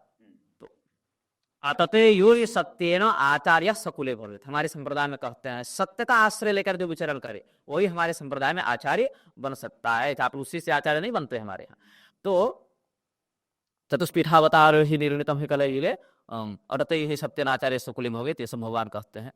तो युवा को पहले, युवा से पहले जब वो किशोर था और किशोर से पहले जब वो बच्चा था, तो माता पिता का कर्तव्य है कि उसको पहले उसका परिचय प्रदान करें कि तुम्हारा यह नाम है, तुम्हारा यह गोत्र है, तुम्हारा यह वंश है, यह वर्ण जाति में तुम्हारा जन्म हुआ है। हम सनातन धर्म में वर्णाश्रम व्यवस्था में बिना किसी समझौते के उसको प्रस्तुत करने के पक्षधर हैं, और इसमें किसी प्रकार का समझौता अशास्त्रीय विधा से स्वीकार नहीं होगा हमारी दृष्टि में। इस सिद्धांत से आप अवगत है। और ऐसे ही सिद्धांत का भरण पोषण और प्रवर्धन करने वाले आचार्यों को हम वास्तविक आचार्य मानते ही हैं, चाहे उनके ये भी शिष्य हो चाहे न, उससे हमको मतलब नहीं। हमको बस इस बात से मतलब है कि जब हम परलोक जाएंगे और यमराज के सामने हमारा पन्ना खोला जाएगा, तो वहां पर हमारा माथा हमारे कुकर्म से न झुके, वहां पर हम कह सकें कि चले बहुत न किए, लेकिन ऐसा न किए कि यहाँ पर हमको लज्जित होना पड़ रहा है। तो युवा को पहले अपना परिचय प्राप्त करना पड़ेगा, और जैसे युवा 25 साल की उम्र में क ख ग नहीं सीख रहा है, प्रारंभिक अवस्था में सीख रहा है, वैसे ही उसको प्रारंभिक अवस्था में ही माता पिता बताएं कि तुम्हारे कुल देवता यह हैं, तुम्हारा गोत्र यह है, तुम्हारा कुल यह है, तुम्हारे लिए यह विधि है और यह निषेध है। हर वर्ण थे, जैसे मैं उदाहरण हूँ, मैं ब्राह्मण हूँ, मेरे लिए दूध का व्यापार करना निषिद्ध है। हम दूध नहीं बेच सकते, हम दूध दान कर सकते हैं, निःशुल्क दे सकते हैं। हमारे लिए गौपालन धर्म का मापदंड है, लेकिन व्यवसाय का मापदंड नहीं हो सकता है। लेकिन अगर हम ग्वाला के घर में जन्मे होते, ग्वाला जाति के होते, तो हमारे लिए दूध का व्यापार ही धर्म हो जाता, वहां हम तो बेच नहीं लगता। कोई अगर क्षत्रिय कुल में है और प्रजा की रक्षा करने के लिए शस्त्र उठा रहा है, शस्त्र अगर शस्त्रजीवी बन रहा है, उसके लिए दोष नहीं है। लेकिन हम ब्राह्मण हैं, हम शस्त्र से जीविका नहीं चला सकते। हम शस्त्र चलाना धनुर्वेदादि की विधि से सिखा सकते हैं। और हाँ, आपत्ति काल में ये नियम नहीं लगता, वहां तो सभी लोग शस्त्र धारण कर सकता है, ये सामान्य नियम है। तो मछुआरा है, मछुआरा को मछली मारने में पाप नहीं लगता, क्योंकि सहजं कर्म कौन्तेय सदोषम अपि न त्यजेत। कोई भी ऐसा कर्म नहीं जिसमें कोई को दोष न हो। पुरोहित ने ही दोष है। वशिष्ठ जी ने पौरोहित कर्म की कितनी निंदा की है, विश्वरूप जी ने कितनी निंदा की है। लेकिन हमारा काम है तो हम करेंगे, प्रतिग्रह का पाश्चित करते हुए करेंगे। तो अलग अलग वर्ण के लिए, जाति के लिए प्रकृति में अनुशासन बहुत स्पष्ट है, और ये अधिकार उसको जन्म के माध्यम से कुल में सुरक्षित प्राप्त हो जाता है। उसके लिए बाहर नहीं करना पड़ता उसको भटकाओ। तो पहले युवा को अगर आध्यात्मिक आनंद प्राप्त करना है तो पहले वह शरीर को समझे, क्योंकि शरीर से ही कार्य होता है। कोई भी घटना देखिए श्रीवास्तव जी 5 प्रकार से घटित होती है। कोई भी घटना जब घटित हो रही है, छोटी या बड़ी, उसमें 5 शक्तियां लगती हैं। अधिष्ठानम तथा कर्ता करणम ते पृथक विधम जीविहास्य पृथक चेष्टा दैवम तेवात्र पंचमम। अधिष्ठान मतलब शरीर, कर्ता मतलब उसमें रहने वाला आत्मा। केवल शरीर से काम नहीं होगा, आत्मा से काम नहीं होगा, दोनों एक साथ होंगे तब काम होगा। अब देखिए, शरीर है, आत्मा है, लेकिन व्यक्ति अंधा है तो देखेगा कैसे, बहरा है तो सुनेगा कैसे, गूंगा है तो बोलेगा कैसे। तो करण अलग अलग इंद्रियां होती हैं, जिसमें बाहर की इंद्रियां और अंदर की इंद्रियां, बाह्य करण अंतःकरण। फिर हाथ पर सब है, लेकिन प्रयोग नहीं करेंगे तो कोई घटना नहीं घटित होगी। मुंह है, बोलेंगे नहीं तो वाणी कैसे उच्चरित होगी। तो विविधाश पृथक चेष्टा, अलग अलग चेष्टाएं में प्रवृत्त होना पड़ेगा, और सब कर लीजिए। लेकिन पहले का किया कोई ऐसा काम है जो वहां नहीं घटित होने देगा, कोई प्रारंभ अटका रहा है, तो चाहे कितना भी प्रयास कीजिए, अगर संतान प्राप्ति का योग नहीं है तो संतान नहीं होगी, नौकरी का योग नहीं, नौकरी नहीं होगी, रोग निवारण का योग नहीं है तो नहीं होगा। तो पहले का किया कर्म वहां पर बाधा बन रहा है कि भाई तुमको रोली करना है, तो तुम्हारी चिकित्सा कैसे सफल होगी, क्योंकि वो काम कौन भोगेगा। तो ये 5 तत्व जिसको प्रारंभ करते हैं, इसको मिला के शरीर, आत्मा, इंद्रिय, चेष्टा और प्रारंभ, ये 5 को मिलाकर कोई घटना घटित होती है। इसमें पहले युवा अपने शरीर को समझे, हमारी शारीरिक पहचान क्या है। तो सनातन धर्म में शारीरिक पहचान 10 प्रकार से होते हैं। क्या क्या? ब्राह्मण, क्षत्रिय, वैश्य, शूद्र, इन्हीं के विवर्त वर्ण संकर को भी ले लेंगे तो वो भी तो इन्हीं से बनी आएगा। फिर लिंगदत्त, स्त्री पुरुष, इन्हीं के विवर्त में नपुंसक को भी ले लेंगे, और ब्रह्मचारी, गृहस्थी, वानप्रस्थी, सन्यासी। ऐसे 10 विध प्रकार से पहले शरीर की पहचान करो कि हम क्या हैं। उसके बाद उसकी पहचान के बाद निर्णित करो यह विषय कि हमारे लिए क्या विधान है और क्या निषेध है। जैसे माता, बहन, पत्नी सब स्त्रियां हैं, लेकिन किसमें क्या विधान है और किसके लिए क्या निषेध है, इसको समझना चाहिए। उसमें ही पत्नी ही है अपनी, लेकिन रजस्वला तो वहां क्या विधान है क्या निषेध है, गर्भवती है तो वहां क्या विधान है क्या निषेध है। ठीक है, तो बहुत कुछ सूक्ष्मता से समझना पड़ेगा, और ये 1-2 दिन की बात नहीं है, ये प्रतिदिन समझने की बात है। यहाँ हिंदू तो ये स्थिति में है, उसको ये होश नहीं कि हमको दाएं हाथ से पानी पीना है कि बाएं हाथ से पानी पीना है, लघु शंका के बाद इंद्रिय प्रक्षालन करना, ये उसको होश नहीं है। तो इतनी सामान्य बातों का जब उसको होश नहीं है, तो मैं उसको अध्यात्म विद्या बता दी तो आपने ठीक कहा, समझेगा नहीं। तो ज्ञानम न तत्थतांगेति शंभु स्वयं मुरे। फिर महादेव जी ही अगर कैसे व्यक्ति को ज्ञान देने आ गए तो दे भी दें, फूटे बहरे में पानी टिके या नहीं, वो बह जाएगा। तो पहले शरीर को समझो, शरीर से जुड़े कर्तव्यों को समझो कि हमारा क्या कर्तव्य है। हम सदैव से ब्राह्मण तो शरीर में थोड़े थे, किसी काल में क्षत्रिय के कुल में थे, किसी काल में वैश्य के कुल में थे, किसी काल में शूद्र के कुल में थे, किसी काल में पशु पक्षी की योनि में थे। जो जरहरत का प्रसंग देखते हैं, पिछले जन्म में हिरण थे, उससे पहले राजा थे। तो जब राजा थे तो राजा का काम किया, जब हिरण थे हिरण के समान रहे, जब ब्राह्मण बने तो ब्रह्मवेत्ता के समान व्यवहार किया। तो शरीर बदलेगा तो कर्तव्य बदलेगा, कर्तव्य बदलेगा तो व्यवहार बदलेगा। तो जैसा यहाँ पर नियोजन किया है ईश्वर ने, वैसे स्त्री को पहचान कर कर्म करेगा तो उसका कल्याण होगा। अब बताइए, ब्राह्मणों का ये हाल है कि 40 वर्ष में जनेऊ नहीं हो रहा है, और उनको क्या हम शांति बताएं, क्या उपासना बताएं, क्या आराधना बताएं। यहाँ क्षत्रियों का ये हाल है कि देखिए, इसी को मैं कहता हूँ, सीख लो आज ही, अपना एक शस्त्र लेकर चलते हैं, अरे वो मान्यता है उनको। और क्षत्रियों की एकता कहाँ गई? तो अब यहाँ से अब हिंदू धर्म पे आते हैं। हाँ, तो क्या हिंदू आलसी है? बहुत बड़ा आलसी है, बहुत बड़ा आलसी है। उसको बस चाहिए कि हम एक बार अगर राम करें तो राम की धनुष बाण लेकर खड़ा रहे मेरे सामने, क्या वो क्या सेवा करें तुम्हारी। हिंदू आलसी है, ये करवा सकते हैं। और भगवान कहते हैं माँ प्रमदितव्यम, प्रमाद मत करो। प्रमाद से अच्छे अच्छे देवराज इंद्र ही आज प्रमादी हो जावे तो कल से वो स्वर्ग से भ्रष्ट हो जावे। प्रमाद अच्छे अच्छे संपत्ति वालों को, ज्ञानवानों को तुरंत रसातल भेज देता है। और ब्राह्मणों को तो विशेष करके प्रमाद से बचना चाहिए। पूरी के शंकराचार्य जी एक बड़ी अच्छी बात कहते हैं कि ब्राह्मणों में आलस्य प्रमाद ही इनकी तेजस्विता का खंडन करते हैं। अगर ब्राह्मण प्रमादी न हो तो फिर वो तो दिग्विजयी हो जाएगी। तो अब मूल थोड़ा सा हिंदू धर्म पे अब चर्चा करते हैं हाँ जी, और थोड़ा सरलता से भी करते हैं।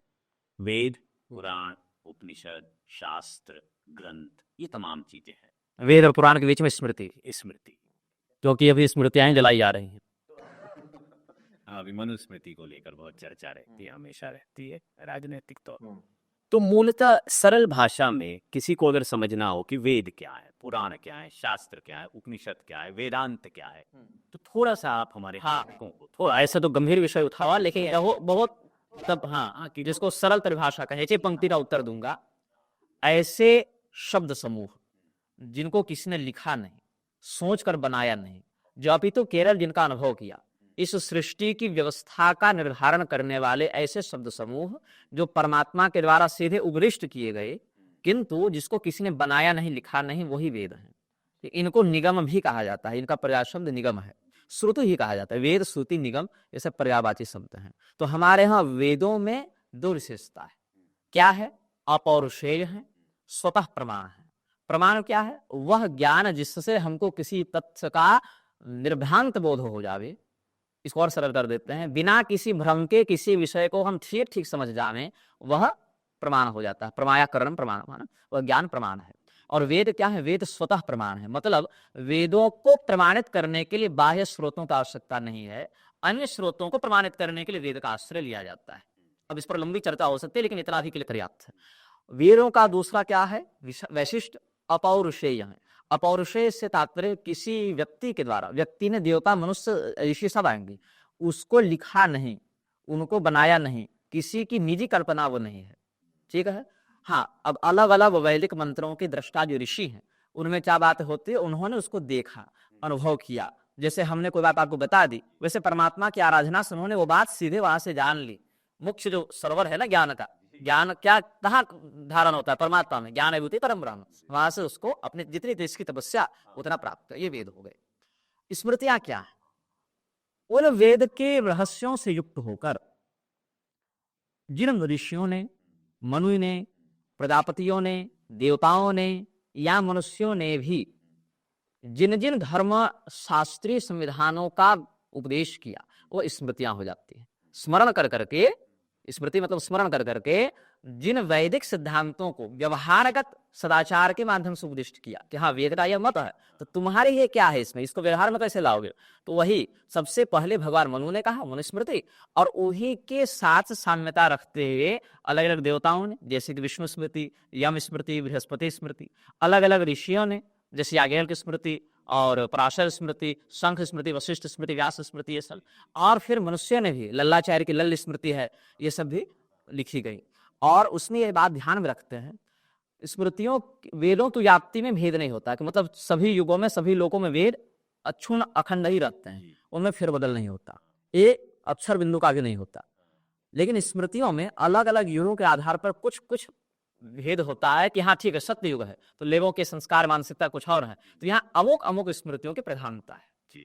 त्रेता युग में ये, जैसे सत्य युग में मनुस्मृति प्रधानता, और त्रेता में गौतम स्मृति की, द्वापर में शंख स्मृति की, कलयुग में पराशर स्मृति की, यह एक मत है पुनः। लेकिन इस कारण से कलयुग में मनुस्मृति की व्याप्ति नहीं है, मतलब कि अधिकाधिक नियम पराशर स्मृति के माध्यम से कलयुग के लोग करें। इसके बाद उपस्मृतियां भी होते हैं, लगभग हमारे पास भी 56 प्रकार की स्मृतियां उपलब्ध हैं जिनका हमने अध्ययन किया है। और इसके बाद इसमें एक और ध्यान विषय है कि अगर कोई ऐसा वाक्य है, जैसे पराशर ने कुछ बात कही लेकिन उसका विरोध मनुस्मृति से हो रहा है, तो क्या होगा, उस स्थिति में मनुस्मृति की बात प्रधान मानी जाएगी और पराशर जी की बात को गौण माना जाएगा। विरोध की स्थिति में मनुस्मृति सर्वमान्य स्मृति है, अन्य स्मृतियों का प्रामाण्य मनु जी के वचनों के सामंजस्य के साथ ही व्यक्त किया जाता है। हाँ, मनु जी अगर मौन है उस विषय में तब इनकी विशेष प्रामाणिकता हो जाती है। ये स्मृति हो गई। वेदांत क्या है? वेदों के वह भाग जो ब्रह्म विद्या का उपदेश करने में प्रधानता रखते हैं, क्योंकि वेदों में कर्मकांड ही है, सब है, तो ऐसे भाग वेदों के जो ब्रह्म विद्या का उपदेश करने का वैशिष्ट रखते हैं वो वेदांत हैं। और शिरोभाग भी उनको कहीं कहीं कहा जाता है, जिनको सामान्य भाषा में उपनिषद में कहते हैं। उपनिषद और वेद में अंतर नहीं है।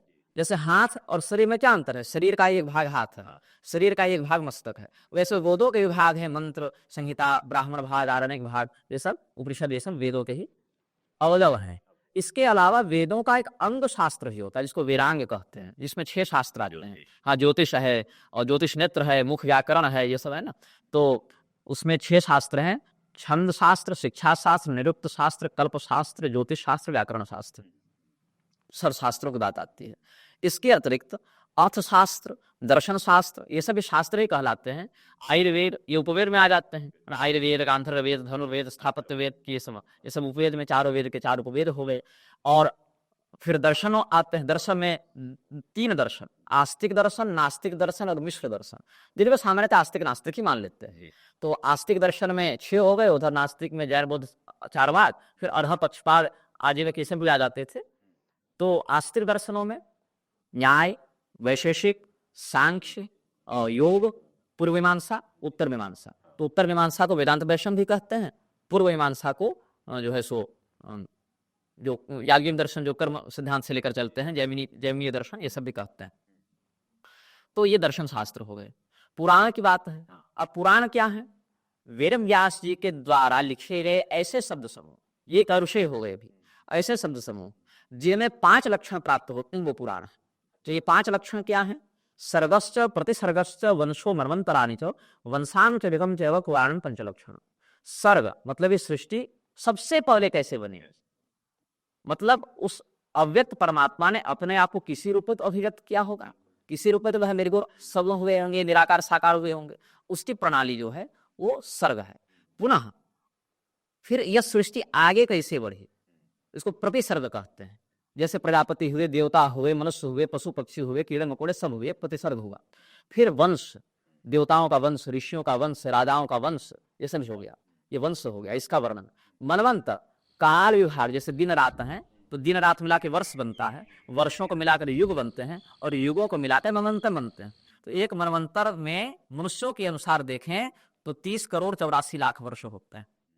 तो अलग अलग मनवंतरों के आधार पर जो घटनाएं हैं उनको, जिसको आजकल कहते हैं सिस्टमैटिक डिवीजन, तो वो सब जो है मनवंतर के अंतर्गत आते हैं। और फिर वंशानुचरित, वही वंशों में नाम बता दिया, इसका बेटा जी, इसका बेटा जी, इसका बेटा जी, वो हेरिडिटी हो गई। उसके बाद उसमें किस किस राजा का, किस किस संत का या किस किस राक्षस का जो चरित्र है, उनमें से यह शिक्षा कि हमको क्या क्या करना है, क्या क्या नहीं करना है। चरित्र तो रावण का भी है, बाली का भी है, कीचक का भी है, दुर्योधन का भी। पता तो चले कि आखिर क्या अनुकरणीय है और क्या त्याज्य है, ये सब पुराण बताते हैं। यद्यपि भागवत महापुराण इत्यादि में 10 लक्षण भी हैं, लेकिन वो सब हम प्रवचन में कहते रहते हैं, वो बाहर का विषय है। ये पुराण हो गए। अब पुराण पौरुषेय है कि अपौरुषेय है, इस पर झगड़ा होता है। क्योंकि एक पक्ष यह कहता है कि पुराणों को वेदव्यास जी ने लिखा, इसीलिए वेदव्यास जी के पुत्र पुराण पौरुषेय है, किसी ने लिखा। ठीक है, ऋषि ने नहीं लिखा, लेकिन किसी ने लिखा। दूसरा पक्ष यह कहता है कि वेदव्यास जी ने पुराणों को कल्पना से तो लिखा नहीं, उनको कहीं से वो प्रेरणा स्रोत प्राप्त हुआ। मूल जैसे भागवत महापुराण ही लिखा तो चतुश्लोकी भागवत तो नारद जी से प्राप्त किया उन्होंने। देवी भागवत लिखा तो अर्धश्लोकी भागवत के आधार पर लिखा। हाँ, तो कहीं से कुछ तो मिले। वो अपने से उपन्यास तो लिख नहीं रहा, कहानी, नाटक, काव्य तो वैसा नहीं है कि मन से जोड़कर लिख दिया। वो तो शास्त्र कोटि का काव्य है, मनोरंजन वाला तो है नहीं।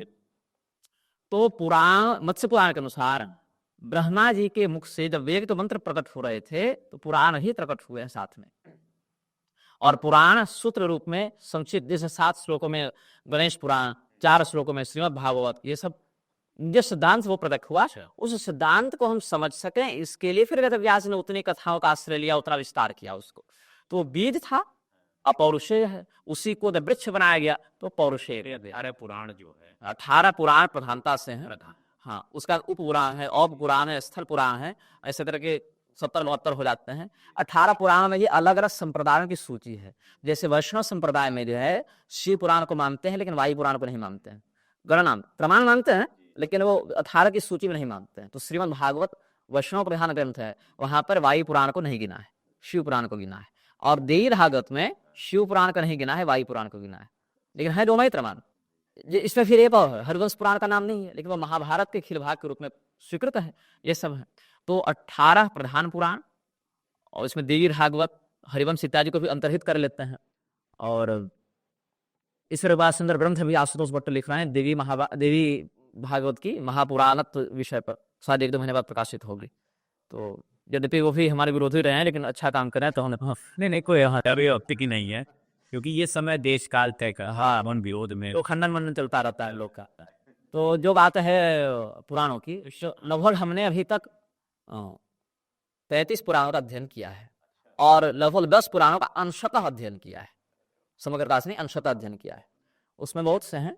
और फिर एक महत्वपूर्ण विषय धर्मात्म है, पुराने शब्द इसी में आदर तंत्र पर आते हैं, वो बच गया। क्योंकि मेरा तो संप्रदाय आदमोक्त है ना, रुद्रादम है। तो निब्रहागम तंत्राणि शत विशत भेदतः अयम आदम पर्याय सिंधु रूप प्रकाशितः। शक्ति संगम तंत्र के छिन्नमस्ता खंड में भगवान अक्षोभ्य रुद्र यह उपदेश कर रहे हैं, जहाँ संप्रदाय पर्याय बता रहे हैं, आगम पर्याय अलग अलग संप्रदाय का नाम।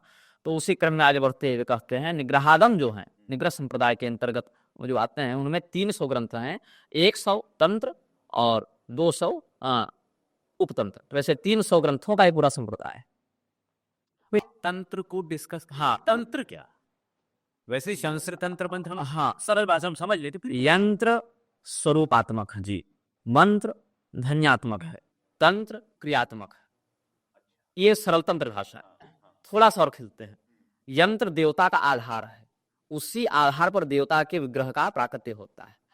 यंत्र प्रोगत्तर है जो देवता का दर्शन करा रहा है, अब ऐसे समझ ले, ठीक है। तो यंत्र वह आधार है जहां से देव बिंब का प्राकट्य हो रहा है। मंत्र वह वर्णन है जो देवता के स्वरूप का निरूपण कर रहा है, और तंत्र वह माध्यम है, वह प्रेर है जो देवता और उसके उपासक को संयुक्त कर रहा है, वह प्रणाली। ये स्वरूप की अभिव्यक्ति दृष्टि की ओर से, एक उसका वर्णन, उसका विस्तार, और उससे संयोग। तो ये 10 महाविद्याएं जो है ये तंत्र से जुड़ी, सभी देवताओं के सब रूप है। विष्णु भगवान के तीनों रूप, विष्णु भगवान की वैदिकी तांत्रिक और मिश्री, यही श्रीमद् भागवत में वर्णित है। तो जैसे विष्णु भगवान के जो तंत्र है उनको वैष्णवागम कहते हैं। उसमें फिर कई हैं, सातवत तंत्र अलग है, पांचरात्र अलग है, वैखानस अलग है। पांचरात्र में भी 108 प्रधान संहिताएं, 108 गौ संहिताएं हैं। तो वहां का 300-400 तंत्र हो जाते हैं। शब्द को लेकर इतनी निगेटिविटी क्यों है? वही जब ढोंगिया ने अपने तांत्रिक घोषित कर दिया तो हो गया निगेटिव, उनके लिए दारू मुर्गा व्यभिचार ही तंत्र हो गया। तंत्र शब्द बहुत सूक्ष्म, गंभीर और पवित्र है, और भगवान महादेव ने ही तंत्र का उपदेश किया, नारायण भगवान ने भी किया। जैसे पांचरात्र है तो पांचरात्र से कृष्ण से वक्ता नारायण स्वयं।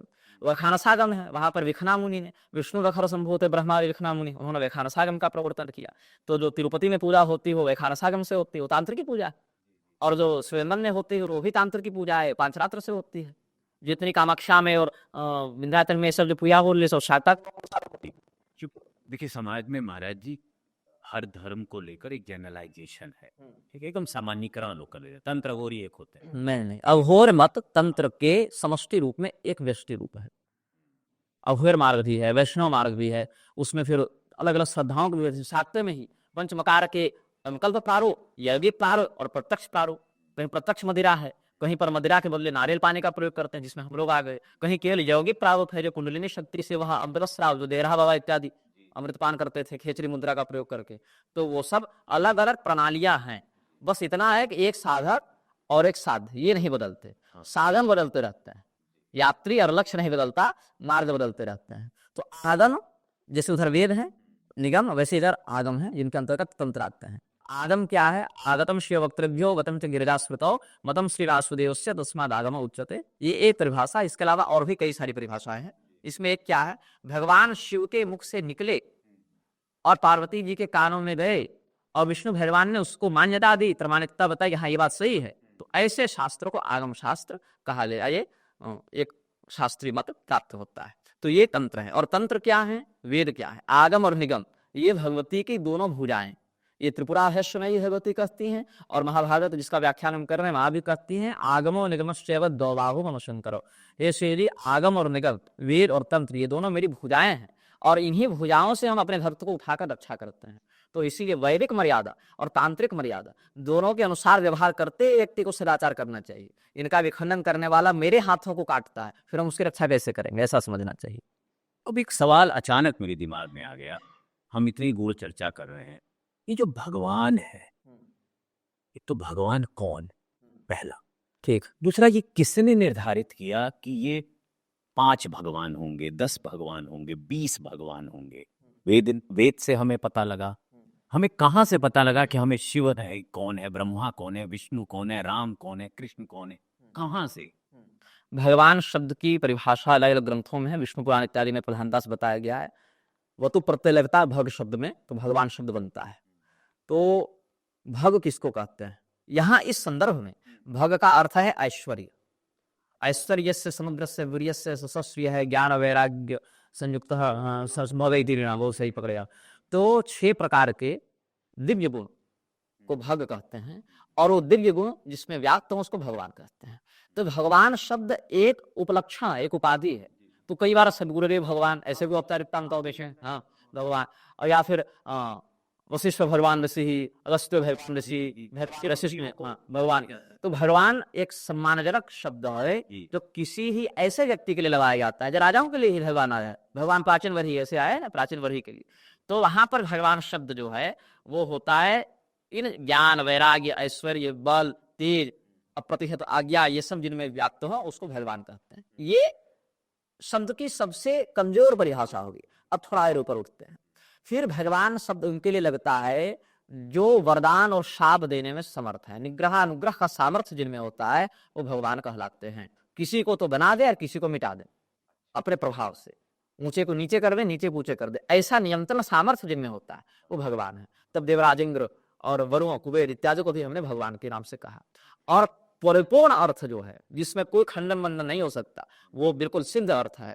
तो समग्र ऐश्वर्य, मतलब जैसे देवराज इंद्र में तो है ऐश्वर्य, लेकिन भगवान कृष्ण तो गोवर्धन धारण में उनको बता दिए कि तुमसे भी कोई ऐश्वर्यशाली है, तुम्हारे ऊपर भी किसी का शासन है। तो समग्रता तो नहीं रही इनके ऐश्वर्य की। तो समग्र ऐश्वर्य जिसमें विद्यमान है वो वास्तविक परिपूर्ण भगवान हुए। बाकी लोग तो मानव उपाधि वाले भगवान हुए, लेकिन वो तो वास्तविक तात्विक भगवान हुए। तो ब्रह्मेति परमात्मेति भगवानिति शब्दते, श्रीमद् भागवत में कहे कि वो भगवान हुए, वो ईश्वर है, भगवान है, परमात्मा है, ब्रह्म है। अब वो ईश्वर कौन है? इस पर आचार्य पतंजलि ने कहा, क्लेश कर्म विपाता शरीर अपरामृष्ट पुरुष विशेष ईश्वर। क्लेश से और कर्म विपाक से जो पर है, अमृष्ट है, वही ईश्वर है। अब इस पर थोड़ा सांकेतिक चर्चा कर लेते हैं। क्लेश और कर्म विपाक क्या है? कर्म विपाक क्या है? 9 प्रकार के कर्म होते हैं। 9 प्रकार के कर्म में पाप पुण्य, पाप पुण्य मिश्रित और पाप पुण्य रहित। जैसे आप सांस लेना, ये पाप भी नहीं पुण्य भी नहीं, एक क्रिया है, एक कर्म तो है, हृदय धड़क रहा है, वो एक घटना है, लेकिन उसका कोई फल नहीं प्राप्त होता। तो पाप पुण्य 2 हो गए, पाप पुण्य मिश्रित और पाप पुण्य रहित। ये 4 प्रकार के कर्म होते हैं फल भोगने की दृष्टि से। एक से सुख, एक से दुख, एक से मिश्रित, एक से कुछ नहीं, फल भोगने की दृष्टि से। फिर कालमान से कर्म के 3 प्रकार होते हैं। क्रियमान जो वर्तमान में कर रहे हैं, संचित जो कर्म हमारा जमा हो गया, और वही जब सुख दुख के रूप में प्राप्त हो रहा तो प्रारब्ध, भाग्य, किस्मत, ये कर्म के 3 प्रकार हो गए। तो कितने हो गए? 4 3 7। और भाव भेद से कर्म के 2 प्रकार होते हैं, सकाम निष्काम। ये 9 प्रकार के कर्म होते हैं। ईश्वर इनमें से किसी भी कर्म से लिप्त नहीं होते, बनते नहीं हैं। ये परिभाषा ईश्वर की हुई। दूसरा, क्लेश से व्याप्त नहीं होती। तो क्लेश के भी 5 प्रकार होते हैं। अविद्या, अस्मिता, राग, द्वेषाभिनिवेशा क्लेशा। 5 प्रकार के क्लेश: अविद्या, अस्मिता, राग, द्वेष, अभिनिवेश। अविद्या क्या है? अपने चेतन स्वरूप को भूलकर स्वयं को देह मान लेना, अयथार्थ भी अविद्या है। अग्नि को कोई पानी मान ले, पानी को हवा मान ले, हवा को आकाश मान ले, आकाश को पृथ्वी मान ले, ये अविद्या है। आत्मा को शरीर मान ले, शरीर को परमात्मा मान ले, ये अविद्या है। तो अविद्या जो है वह ईश्वर को व्याप्त नहीं होती, जीव को व्याप्त होती है। अपितु कहें तो जब चेतन पर अविद्या का आवरण होता है तो वही चेतन जीव कहलाता है, और अविद्या विनिर्मुक्त चेतन ही ब्रह्म कहलाता है, शिव कहलाता है। तुषबंधो व्रीहि रुच्यते जनैस्तुषहीनस्तंडुलेति कथ्यते। जैसे एक अन्न है, उसके ऊपर छिलका लगाया तो हमने कह दिया धान है, और छिलका हट गया तो हमने कहा चावल है। वही अंतर है जीव और शिव में। अविद्या का छिलका है तो जीव है, अविद्या का छिलका नहीं है तो शिव है। इतना ही सर्वोत्तम। अस्मिता क्या है? अपने आप के कर्ता होने और फल भोक्ता होने का जो भ्रम है, वही अस्मिता है कि हम ये काम कर रहे हैं और हमसे ये प्राप्त होगा, हमको ये फल प्राप्त होगा, तो ये अस्मिता है। भगवान कहते हैं गुणा गुणेषु वर्तन्ते इति मत्वा न सज्जते। ये प्रकृति है, जैसे नदी की धार में बहता पत्ता तैराक नहीं कहलाता, वैसे तुम करता हो नहीं। ये तो प्रकृति के तीनों गुण आपस में उठापटक कर रहे हैं, तो कभी कोई ज्ञानी, कभी कोई उदास, कभी कोई सुखी, कभी कोई दुखी, थोड़ी ऊपर की स्थिति होती है, सरलता से नहीं पता चलता। अस्मिता है, ये ही ईश्वर को व्यक्त नहीं करते, क्योंकि अगर क्रियाभिमानी हो जाएंगे ईश्वर तो फिर उसमें फल में आसक्ति होने लगी कि नहीं नहीं हमको ये चाहिए, नहीं नहीं ये नहीं चाहिए, तो किसी न किसी से राग और किसी न किसी से द्वेष होने लगे, तो यही दोनों फिर क्लेश उदित होते हैं। तो ये सब पांचों क्या है, अविद्या से अस्मिता का जन्म होता है, अस्मिता से राग द्वेष का जन्म होता है। सुखानुसही राग, दुखानुसही द्वेष। सुख जिससे प्राप्त हो वहां आसक्ति होती है जो राग है, और दुख जहां से प्राप्त हो वहां से घृणा होती है जो द्वेष है, और उसके बाद जन्म होता है पांचवें क्लेश का। ये पांचवा क्लेश बड़ा अद्भुत है। विद्वान, ज्ञानी, राजा, मूर्ख सबको, इसको कहते हैं अभिनिवेश, मृत्यु का है। इस शरीर से जो आसक्ति है, हम नहीं मरे नहीं मरे, इसी चक्कर में आदिकाल से बहुत जप जोग ध्यान तपस्या भी हो गई, और आज भी वैज्ञानिक अलग अलग प्रकार के शोध में लगे हुए हैं। तो ईश्वर कौन है? जो इनसे परे हो, क्लेश से, पांच क्लेश से, नगरित कर्म विपाक से जो परे हो। क्योंकि हम तो कर्म विपाक में आएंगे, और अगर विपाक बच गया तो फिर हमको भोगना पड़ेगा। क्या? सतु नहीं रहता विपाक हो जाता है भोगा। अगर कर्म विपाक बच गया तो यह तीन बातें हमें प्राप्त होंगी। अगले जन्म में कहाँ जाना है, किस जाति में जाएंगे, कितने समय तक रहेंगे, आयु, जन्म। अच्छा, एक भ्रम है ना, लोग कहते हैं जाति जो है कर्म से होती है, कर्म से कृति होती है। जाति शब्द का संबंध जन्म से है, धातु भी पकड़ ले कम से कम, निरतो तो अर्थ पता चल जाए। हाँ, जय प्रादुर्भाव, वहां से जाति होती है, कर्म से कृति का जन्म संबंध है शब्द का। तो जाति, आयु और भोग, कहाँ जन्मेंगे, कब तक रहेंगे, क्या क्या भोगेंगे, ये प्रारब्ध करने का तय करता है। तो भगवान को हमने कहा, फिर पता कैसे चले कितने भगवान है, क्या है, वैसे हैं। तो अद्वितीय तत्व ब्रह्म है, भगवान अद्वितीय है, 10 प्रकार के भगवान नहीं है, भगवान एक है। तो अजायमानो बहुधा विजायते, वही भगवान जो है, वही परमात्मा अजन्मा होने के बाद भी संभवाम्यात्माया बहुत प्रकार से अपने आप को प्रकट कर लेते हैं। जैसे आप भविष्य वास्तव कितने हैं, तो कहें मैं तो एक, लेकिन आपके कितने प्रकार के रूप हो सकते हैं। जब आप अपने पत्नी के पास जाएंगे तो आप पति हो जाएंगे, पुत्र के पास जाएंगे तो पिता हो जाएंगे, अपने पिता के पास जाएंगे तो यहाँ पुत्र हो जाएंगे, हमारे पास हैं तो साक्षात पत्रकार हैं, कहीं बाजार जाएंगे तो ग्राहक हो जाएंगे, बेचने जाएंगे तो व्यवसायी हो जाएंगे। तो आप अपने कितने रूप बना सकते हैं? तो जितनी क्रियाएं हैं उतने आपके रूप बन गए। तो कैसे पता चलेगा कितने हैं? वो क्रियाओं के विभाजन से पता चलता है। इसीलिए भगवान कहते हैं दध्रे संज्ञान क्रियोचितान, हम कितने हैं तो जितना हमको काम करना है हम उतने। तो वही एक परमात्मा जब स्वर्ग का आधिपत्य करें तो इंद्र कहलाते हैं, जब संजमनी का आधिपत्य करें तो यमराज कहलाते हैं, जब कैलाश पर बैठे तो शिव कहलाते हैं, जब वैकुंठ में बैठे हैं तो विष्णु कहलाते हैं, ब्रह्मलोक में ब्रह्मा कहलाते हैं। तो अनंता वै देवा, यह भी एक मत है कि देवता अनंत हो गए इस प्रकार से, और नहीं तो कहें तो अद्वितीय है परमात्मा। हाँ, एको ब्रह्म द्वितीय नास्ति, ये भी कहते हैं, एको ब्रह्म द्वितीय तस्मै नारायण द्वितीयोस्ति कश्चित्, ये सब वेद कहते हैं। तो भाव है या तो परमात्मा को एक मानो या तो अनंत मानो, उनकी संख्या निश्चित नहीं हो सकती, तो क्रियाओं की और घटनाओं की संख्या निश्चित नहीं है। इसीलिए भगवान अवतार बोले, एक विष्णु भगवान फिर कृष्ण बन गए, राम बन गए। कृष्ण लोक में भी मोरबंधारी लीला अलग है, रहा भी अलग है, माखन चोरी की लीला अलग है, सुदर्शन था करेगा शिशुपाल को काटते हैं वो अलग है, सब अलग अलग प्रकार है। अब छोटे छोटे सवाल करेंगे, समय की बात अपनी ख्याता है। पहला सवाल ये है, अहंकार, क्या आपको ज्ञान का अहंकार है? हमने अपने किसी भी वीडियो में, अहंकार भी दो होते हैं, देखिए वे स्तंभ के नहीं है, परमात्मा एक है, वास्तव दो है। अहंकार शब्द जो है वो दो प्रकार से प्रयुक्त होता है, एक घमंड के लिए और दूसरा अंतःकरण के लिए। अहं करोमिति अहंकार, मैं इस काम को कर रहा हूँ, ये अहंकार। जैसे मैं वक्ता हूँ, मैं बोल रहा हूँ, इस क्रिया के कर्ता होने का अनुभव अहंकार है। आप पूछ रहे हैं, ये पृच्छक होने का अहंकार है, तो ये अंतःकरण का दार्शनिक अहंकार हुआ, ये सब में होता है। अगर शरीर है तो मन है, बुद्धि है, चित्त है, अहंकार है, वो रहे। लेकिन आप जिस संदर्भ में पूछ रहे हैं घमंड, है ना, जिसको जो नकारात्मक अर्थ में लेते हैं, हमने कभी भी अपने आप को न सर्वज्ञ कहा, न हमने कभी भी अपने आप को संत भी नहीं कहा। हमने बहुत बार लिखित और मौखिक पर वीडियो में कहा है, विद्वानों की सभा में अंतिम पंक्ति के छात्र हैं हम, और हम जो कर रहे हैं वो पूर्व सामान्य ब्राह्मण का कर्तव्य उतना होना चाहिए। हाँ, ये अवश्य है कि हमारे संप्रदाय में आर्या पारमेश्वरी का अनुशासन जो चलता है, जो पहले के निब्राचार्य ने भी पालन किया और हम भी आज्ञाधिकारी मंडल के अंतर्गत कर रहे हैं, वो हमारा काम है, वो हम करेंगे।